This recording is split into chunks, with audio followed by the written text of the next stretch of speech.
My next guest has got a huge fight coming up here against Thiago Santos at UFC 259 on March 6th. It is Aleksandar Rakic joining me here on the program. Aleksandar, how are you, sir? Hey, I'm fine. I'm fine. Feeling very good. Yes, and a big fight here against Thiago Santos. It seemed like you had a lot of notice for this fight. When did you actually find out about the matchup? Pretty early. I think 3-4 months ago. Mm. Immediately after Santos fought Glover, like a couple days later, like 2 weeks later, they asked me about Santos, and I said yes, and he also said yes, and yeah, pretty early now. So I've been knowing to fight. I know pretty long that I'm gonna fight and Santos. Yes, it's been a lot of notice, which is great. Were you surprised to get this fight just because Thiago, like you said, had fought a couple weeks before, and then they're giving you this matchup? Uh, Actually, no, because before he fought Glover, he fought Jones, and then he did a knee surgery. I think both knees, and he was off for I think 1.5 years or something like that. And of course, if you so long out, you want to fight as soon as possible, and again, the motivation is high. Then he fought against Glover, and then he took the fight against me. So I was actually not surprised, and I'm very happy to get him as an opponent. He's a strong guy. He's better ranked than me, and this is what I was asking for the UFC. Let's talk about the style matchup between you and Thiago Santos. We know Santos has got knockout power. He's looked really great at light heavyweight. He actually has a knockout win over the current light heavyweight champion, Jan Blachowicz. How do you feel like you match up against him in this fight? Yeah, man, Santos is a sledgehammer. He has a sledgehammer. He has power, but everybody in this division has power and is strong. So uh, I know Santos from 2018. I met him in the American Top Team. We was training together. Uh, we did the camp together. I mean, at the same time. Mm-hmm. We fought on the same event in Toronto. 230 UFC 231. I fought against Devin Clark, and he fought against Jimmy Manua. That's right. So yeah, and I did the camp in American Top Team, and I met him there. And I never sparred with him MMA, but we did some grappling and wrestling. And yeah, I felt his body, and I felt him. So I know I know how he feels. But 2.5 years is a long time, and I can say from myself, I improved. I'm a different fighter than the last time I trained with him. I improved all my skills, and I'm more dangerous than that. And it's gonna be an interesting fight for both of us. I hope I meet the best Thiago on March 6th, because I will be the best version of myself. How long did you train with him when you were at American Top Team? I mean, we did 1 or 2 trainings, not more. Okay, but, so not very long. I was going to say, it didn't sound like you guys were like good friends or anything, right? So no. Yeah. I mean, when I see him, I say hi, and I have nothing against him. He's also athlete with a dream, and like me. So I saw him a couple times. He did his training. I did my training, and 1-2 times we meet each other to train, and then that's it. Yeah. Okay. No, I was curious if there's any hesitation taking the fight, but obviously if you only trained a couple times, it wasn't that much of a thing. Why did you, so you trained a bit at American Top Team, like you said a little while back. Why did you stop training there? Was it just because you like travel restrictions, or what was the reason? Yeah. I mean, one of those things is because of the pandemic. It's harder to get to the States, the paperwork and everything else. And I like the training in American Top Team in Florida. Very, very good. They have very good fighters there, but there are so many of them, and I know the coaches. Everybody wants to train with the coaches, and the coaches don't have so much time for you. You can train for them for a couple minutes, 1 hour, and then they go to the next. It's like a factory. Yeah. And I have pretty good coaches. What I'm working with my whole career, my whole UFC career, and I do my camp basically here in Croatia, in American Top Team Zagreb, Europe. This is my second camp here, and man, the training it's so hard, and my coaches are pushing me to the maximum. And the most important thing, the quality of the camp is so high, and the focus is 200% of myself, you know, and I have great sparring partner, and we are working on all skills, you know. And when my coaches see something, something I can do better, the next day immediately we train this, so we fix every problem I have, you know. And yeah, this is the most important thing for me, the quality of the training. Who are you getting to work with? Who are some of the training partners you get to work with in the gym? Yeah, I spar here with pretty good Croatian guys. One of those is Ivan Erslan. He was also training at the American Top Team. He helped Andre Orlovsky for a sparring for a fight. He was a former title challenger of the KSW champion in the light heavyweight division. Very strong dude, 9-1. Another guy I have, Ante Delia. He's at the Krokops gym here in Croatia. He's a PFL fighter with a record of 17-3. Very strong, long, heavyweight. I'm training with a good kickboxer. His name is Mladen Kujundžić. He has more than over 100 fights in kickboxing, beat some very good names. And yeah, next week is coming another guy, former Muay Thai world champion, a southpaw, because we know Santos switching stance. So I have pretty good and pretty quality sparrings here, and yeah, it makes me really hard, you know, here. So yeah. Do you have to cut much weight to make 205 pounds? Not so much. I mean, I'm pretty good with my weight, and the thing is, I manage my weight cut very good, and my body accepts the weight cut so good. So, for example, I don't need to do any sauna or hot bath. This I don't need. I cut my weight with diet and water loading, and then stop drinking water, and 1 or 2 sessions with the sauna suit on the heavy back or on the pads, and that's it. I have my weight.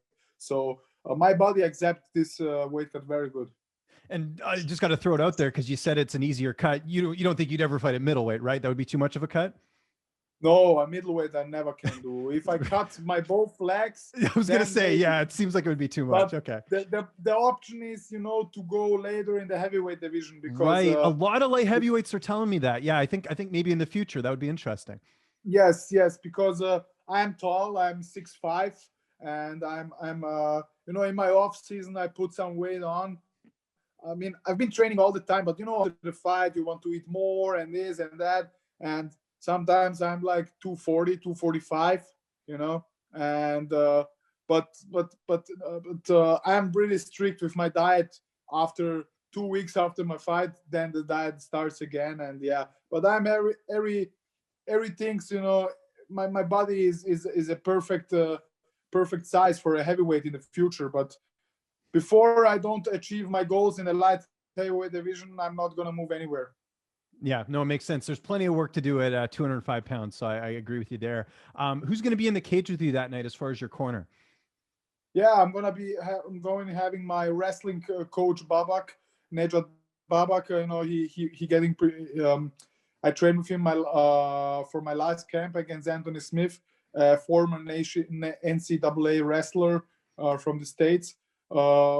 He's a Iranian living in Sweden, and he lived in the States for long, and then, like I said, he wrestled in the college. I have my grappling coach Roberto Pastuch. He's following me up the whole UFC career as a BJJ black belt. Very strong dude. And I have my boxing coach who I worked with 5 years, and he changed my style for MMA a lot. And it's, like I said, it's only quality. I want only quality. That's the most important thing for me.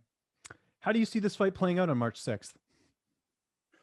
Yeah, it's gonna be a tough night because Thiago, for sure, after that loss against Glover, he's motivated and wants to show the UFC, hey, I'm still a top contender. I want to fight for the title. And he knocked out basically the reigning champion right now. So I expecting a very prepared Thiago, high aggressive Thiago. I think he's gonna wait for my shots and then he want to counter me. And but I can say that I'm a more complete fighter than him. I like to fight everywhere in the stand up or in the grappling and the wrestling part. So you never know. For me, the perfect fight would be I get in and knock him out in the first round and take the bonus with me. But you never know what's gonna happen. I'm gonna be prepared for war and gonna be prepared to put 3 rounds of 5 minutes of hell, and yeah, the result will come. The most important thing is to put a great performance and to dominate, and the finish, if it comes, it comes. I'm not gonna rush anything. I don't know if you're aware, but you're actually the betting favorite in this fight. You get asked about, like when I do, interviews and stuff, I get asked about you all the time. Have you noticed your popularity growing since being in the UFC? Like, you have a very big fan base. Yeah, I mean, especially here on the Balkans, the fan base growing daily, and I get daily so a lot of message. And when I checking my Instagram and the best countries, it's US on number 2. So it's getting pretty big. And after my last fight against Anthony Smith, a main event in Las Vegas, the US market is recognizing me, and that makes me really happy, because the UFC, they're based in Las Vegas, and this is the market I want to hit. And obviously the implications of this fight are huge. Do you think a win, especially a finish, how close does that get you to a title shot? Because you got to be right there if you beat Thiago, I would think. Yeah, I mean, the UFC wants always exciting fights and great performances, and then if I finish Santos in a highlight reel knockout, probably they're gonna give me the title shot. Let's see what the UFC decides, because Glover is in front of me, is a number 1 contender, and let's see what happened against Jan and Adesanya. So, but my job is only to get in there on 6th of March and to put a great performance, and everything will come by themselves. Did you see they announced that Glover's going to be the backup for the title fight on your card? Did you know that? Yes, I saw it yesterday, and this is a very smart move they do. Yeah, I agree. Glover deserves it. Okay, before we go, I got to ask this. I'm a Canadian. I was actually at your fight in Toronto when you fought Devin Clark. I got to ask, are you a hockey fan at all? Have you ever played hockey? Have you ever watched hockey? How big is hockey on your radar? Hockey, I watched hockey, and my boxing coach plays time to time hockey. He's Russian, so they play really good. And I never played hockey, but I did ice skating. Okay. I know how. You know how to skate? Okay. Yes, I know, and I know how to do it. And as a kid, I went many times on the ice. But in the future, for sure. And I know Canada is one of the best in the world. We're up there. I mean, lately we haven't been winning too many gold medals, but we're sort of known for hockey here. So that's kind of our thing. I know. What are your hobbies outside of fighting? Is there anything you get into, whether it's video games or Netflix or anything? Yeah, I like to play video games. I have my guys. We have a team. Like two quads. Of 8 people, and we're playing almost every day. In the camp, I don't play. I'm just focusing on this. But yeah, this is one of my hobbies. The other hobby is to playing with my son, to spending time with my family, to go out in nature and to do some nice things. One of the hobbies I have is also fishing. Really? Okay. You got to come up to Canada. We got some really good fishing up here. Yeah, of course. I love it, and it's, for some guys are this boring, but this, I have so much action in the training and in the fishing, you're sitting and watching and chilling. And yeah, this is one of my hobbies, and bicycling, and basically do every sport, in my free time, what not involving MMA and martial arts. Aleksandar, thanks so much for the time. This was awesome. I really appreciate it. I know you're right in the thick of camp right now. If there's anyone you want to thank, any sponsors, any social media you want to plug, I'll give you the last word. Thank you. I just want to say thank you to my family, and I love my wife and my kid. And without them, this would, the support from them, this would not so be easy, for me and my friends, and also my coaches. They left their families for myself, and for me to being with me in the camp. This is not usual, and in this time where we live, it's time is one of the most important things on the world, and I appreciate it. And yeah, this is one more motivation for me to make them proud and to give them the victory. And yeah, that's all.